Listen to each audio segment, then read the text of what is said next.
All right, so now we're going to start to make our hotel website responsive because there's some things that we need to change on smaller screens. So if we take a look, the menu looks okay right now, but if we add more links, it's going to start to look funky. Down here, I don't like this, how this is, these are too skinny to be side by side. Also, the text runs off. These should be stacked as well. So we basically want to stack everything that's being floated on larger screens. On the About page, we want to stack these. We probably want to change the line height for the heading. Down here, these are coming out of its container because the height is fixed here. And then contact, the form looks good, but these should be stacked. So we have a few things that we need to change or just change on smaller screens.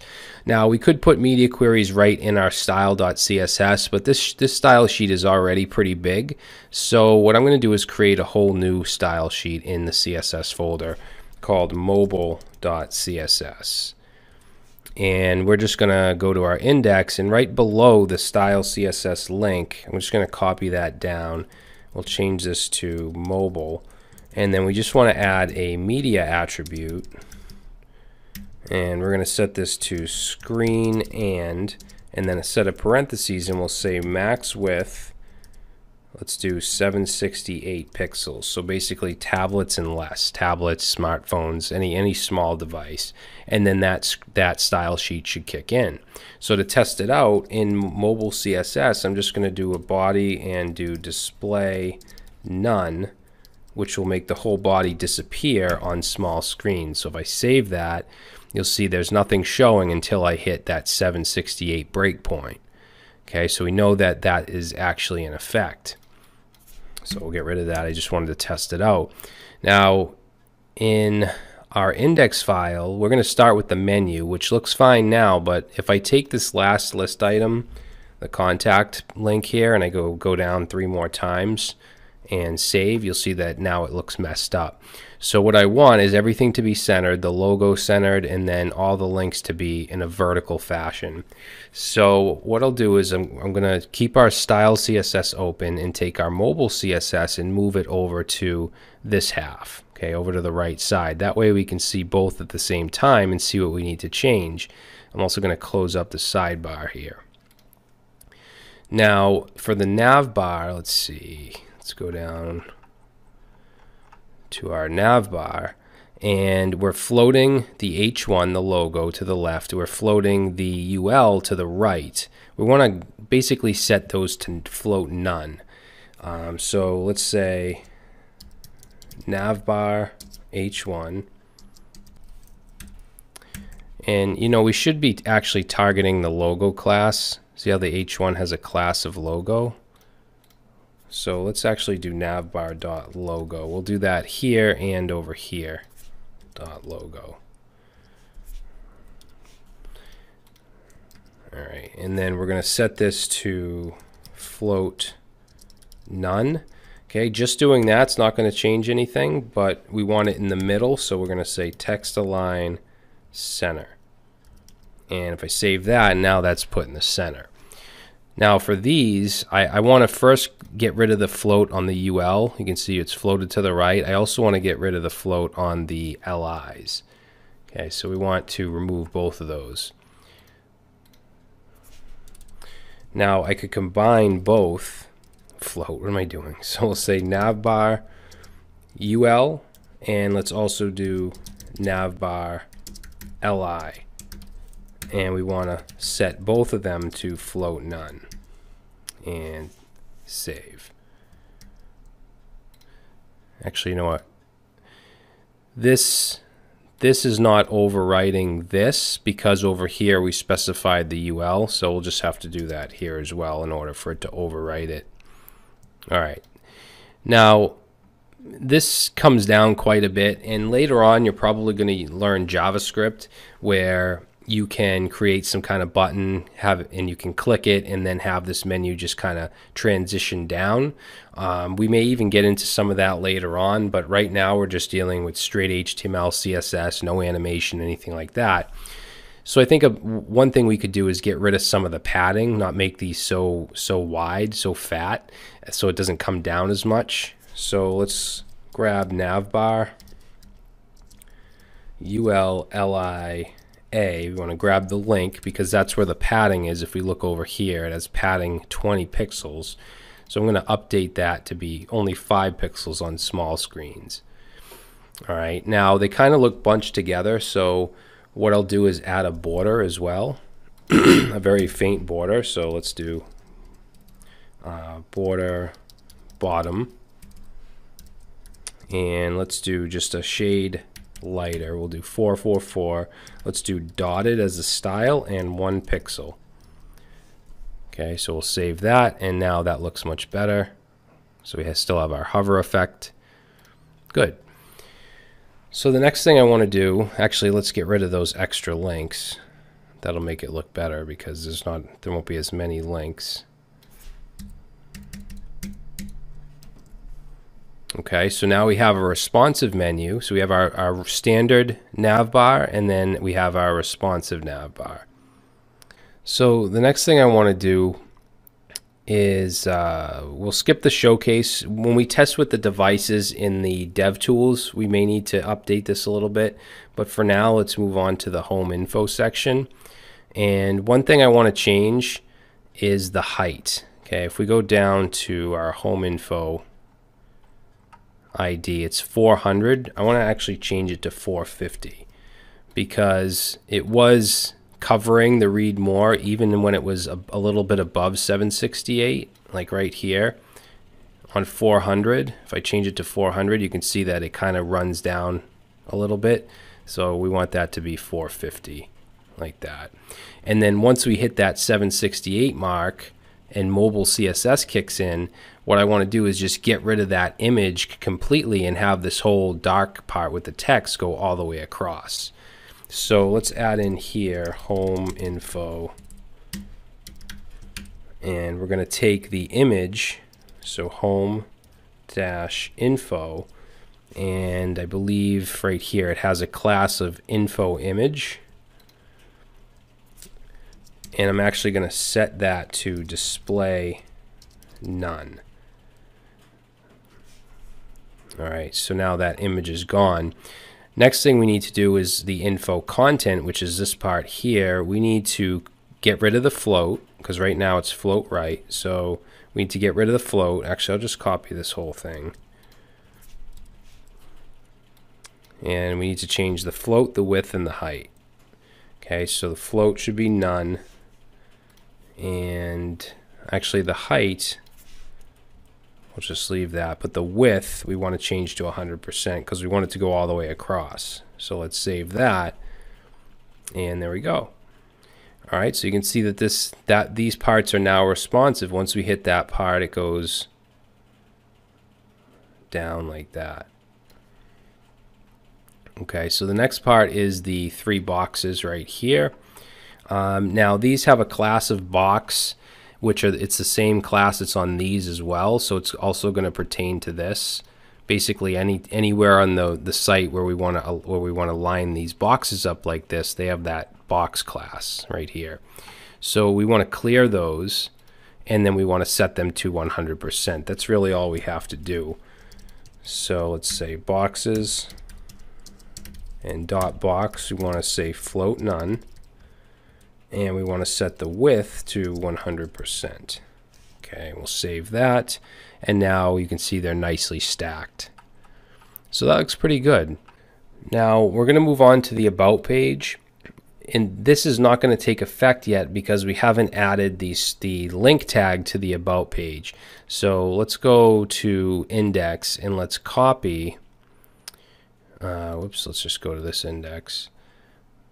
You know what, let me close this up for a second. So from index, I'm going to copy this link to the mobile CSS, which has this media attribute, and I'm going to put it in About right under the style CSS and save. I'm also going to do it with contact. So on the contact page, right below style CSS, we'll paste that in as well. That way we have it working on all pages. So let's see, let's bring back mobile CSS and bring it over to the side. And close that up. And we need to clear this float right here. because if we look at the style CSS, we have info right, which is float right. We have info left, which is float left, and they're both 50% wide. So what we need to do is clear, or not clear, but set float to none for both and set the width to 100% for both.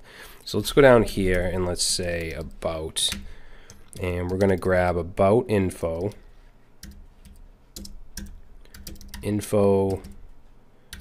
dash right, and let's also grab about info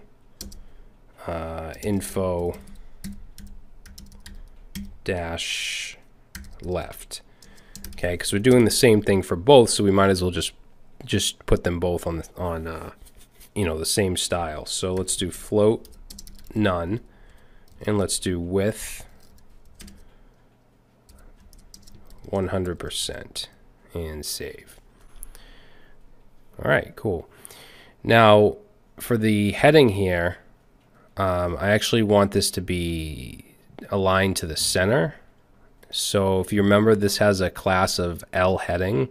So I'm just going to grab that class, L-heading, and we're going to text align to the center.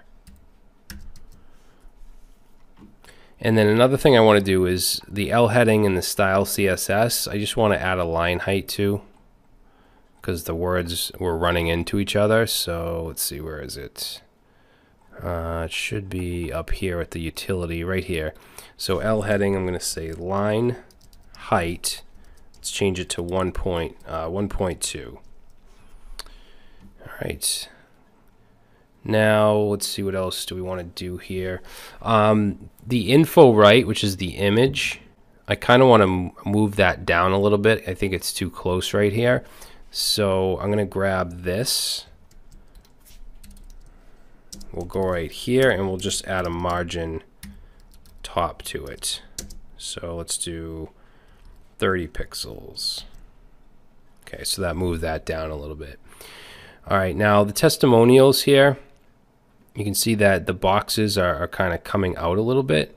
So to fix that, we should probably actually put that in the style sheet over here. So let's find testimonials. Okay, so we got height 600 pixels. What if we just set this to height 100%? There we go. So that fixes that. We don't even have to add anything special there. So that looks pretty good to me. Now let's go to the contact and notice that these are already stacked, because remember, these have a class of box, and we've already done the float none, we've already done width 100%. One thing that I would like to do though is have a border, because I think there's just, I don't know, it looks like there's too much space in between here.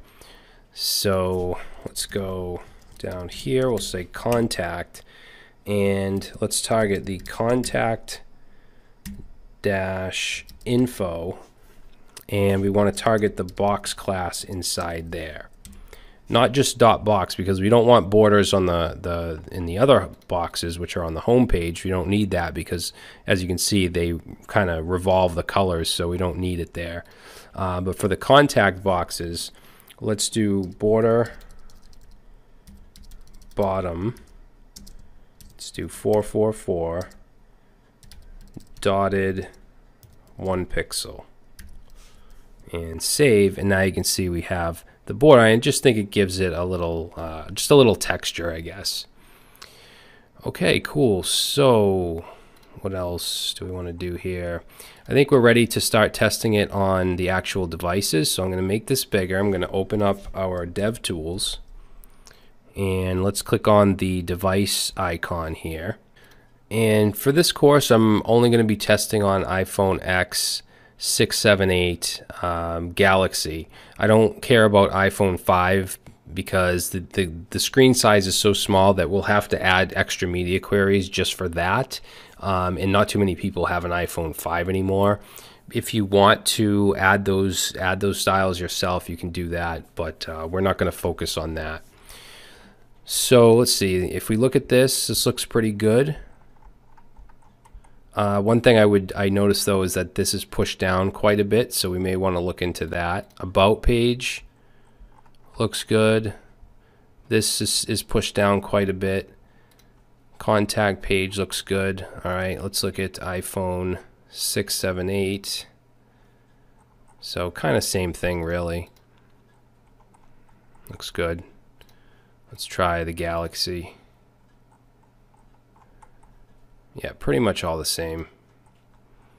But if we look at the iPhone 5, you can see that the screen is so small that it kind of messes up a little bit. So you might want to just mess with the heights and stuff like that. But I don't want to get too deep into this. I just want it to look good on modern iPhones and the Galaxy. Pixel also looks good. So let's change this right here, this spacing. I'm going to go back into mobile CSS and let's go above, or actually let's go right below where the nav bar is. And let's say showcase. Actually, showcase. And we want the ID showcase. And I'm going to set the height to 100%. Okay, so we have the height at 100% now. And then I'm going to set the padding top to 70 pixels, and I'm going to add some padding to the bottom. Right now the padding is, what is the padding on showcase? Let's see.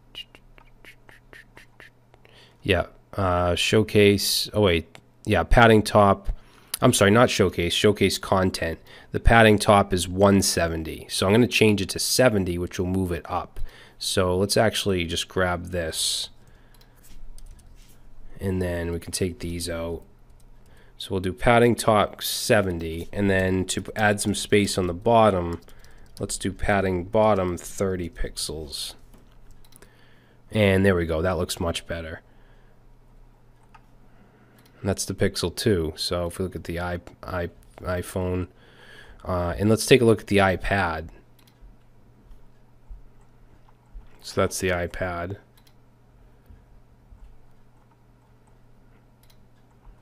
Good.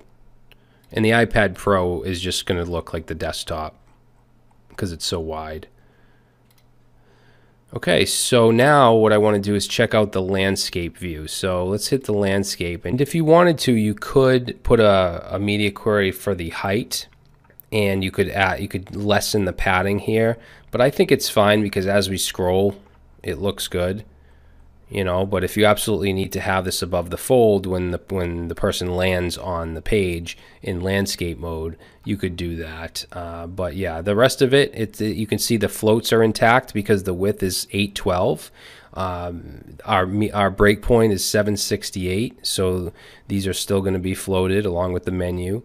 If we go to the about, you can see we have our floats. Okay, everything looks good. Contact boxes are floated, good. So I think that we're in good shape here. And as I mentioned, it's more difficult to make your site responsive when you're using floats. Floats are almost like a hack. They're almost like a CSS hack to align your elements. But in the next section, we're going to start to look at Flexbox, which is a much better way to align things. You also have CSS Grid. Some people like to choose one or the other. I think that's silly. I think that there's certain situations for Flex and there's certain situations for the grid system.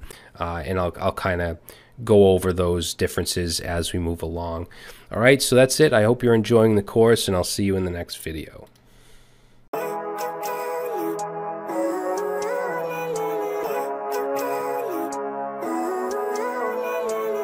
Living life, every day, late at night, not okay.